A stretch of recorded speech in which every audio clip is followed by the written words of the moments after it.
সূত্র মারফত খবর পাওয়া যাচ্ছে যে সম্প্রতি দুলাল সরকারের কাছে বার্তা এসেছিল যে তাকে তিনি কোনো বড় পদ পেতে যাচ্ছেন। তাহলে কি দলের কেউই নিজের স্বার্থের জন্য তাকে সরিয়ে দিলেন? এটা হতে পারে যে এই কারণেও আছে, সাথে আরও কিছু মানুষের হয়তো হিংসা যে তারা অনেক কিছুতে পিছিয়ে যাচ্ছে। হ্যাঁ, এই ঘটনাটা সম্প্রতি আমরাও জানতাম যে উনি চেয়ারম্যান হবেন, এরকম একটা কথা চলছিল। ইংরেজবাজার পুরসভার চেয়ারম্যান হওয়া আটকাতেই কি গুলি করে খুন করা হলো মালদা জেলা তৃণমূল কংগ্রেসের সহসভাপতি এবং দীর্ঘদিনের কাউন্সিলর দুলাল সরকারকে। তার স্ত্রীর ইঙ্গিতপূর্ণ মন্তব্যই এই জল্পনার জন্ম দিল। যে পদটা ওনার পাওয়ার আলোচনা চলছিল বা আপনি নিজেও শুনেছিলেন, সেই পদটা কোথাও গিয়ে কাল হয়ে গেল বা সেই পদের জন্য ওনাকে এভাবে কেউ মনে করছিল পথের কাটা হতে পারেন, সেই জন্য সরে যেতে হলো। দেখুন, সেটা তো বিষয় রয়েছেই, কারণ যারা করেছে তারা তো এই সমস্ত বিষয়গুলি মাথায় নিয়েই করেছেন, পথের কাটা ভেবেছে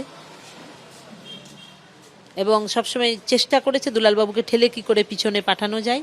এটা শুধু একজন নয়, একাধিকজন এটা চক্রান্ত দীর্ঘদিন থেকেই করে যাচ্ছে দলের মধ্যে। আমরা সেটা দেখেছি, কিন্তু আমরা যেহেতু দল করি সেই জন্য আমরা কখনোই দলের বিরুদ্ধে কিছু প্রকাশ করিনি। বর্তমানে ইংরেজবাজার পুরসভার চেয়ারম্যান পদে রয়েছেন তৃণমূল নেতা কৃষ্ণেন্দু নারায়ণ চৌধুরী। দুলাল সরকার খুনের পরই তাঁর গলায় শোনা গেছিল বিস্ফোরক দাবি। এবার দেখছে যে কে ওদেরকে টাকা দেয়, 10 লাখ টাকা কন্ট্রাক্ট হয়েছিল, তোর পিছনে কে ছিল সেটা খোঁজ লাগাচ্ছে পুলিশ এবং স্বয়ং মুখ্যমন্ত্রী দেখছেন। এ প্রসঙ্গেও সোমবার ঘুরিয়ে জবাব দিতে ছাড়েননি নিহত তৃণমূল নেতার স্ত্রী। যেটা শোনা গেছিল দুলালবাবুর এই হত্যাকাণ্ডের পর যে 10 লক্ষ টাকার একটা সুপারি দেওয়া হয়েছিল।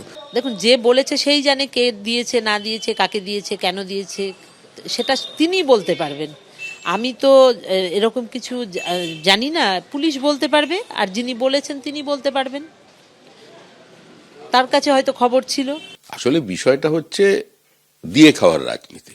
মুখ্যমন্ত্রী যেটা নির্দিষ্ট থামরুল তৈরি করে দিয়েছেন 75-25-এর, সেখান থেকে বিচ্যুতি নাও ও নেভার।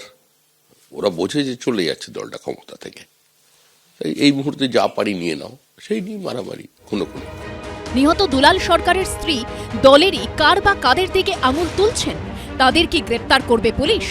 ওপর থেকে ছাড়পত্র পাবে তারা, নাকি রাজামন্ত্রীকে ছেড়ে রেখে শুধু বোরেদেরই বলির পাঁঠা করা হবে? অনির্বাণ বিশ্বাস, কৃষ্ণেন্দু অধিকারী ও দীপক ঘোষের রিপোর্ট, এবিপি আনন্দ।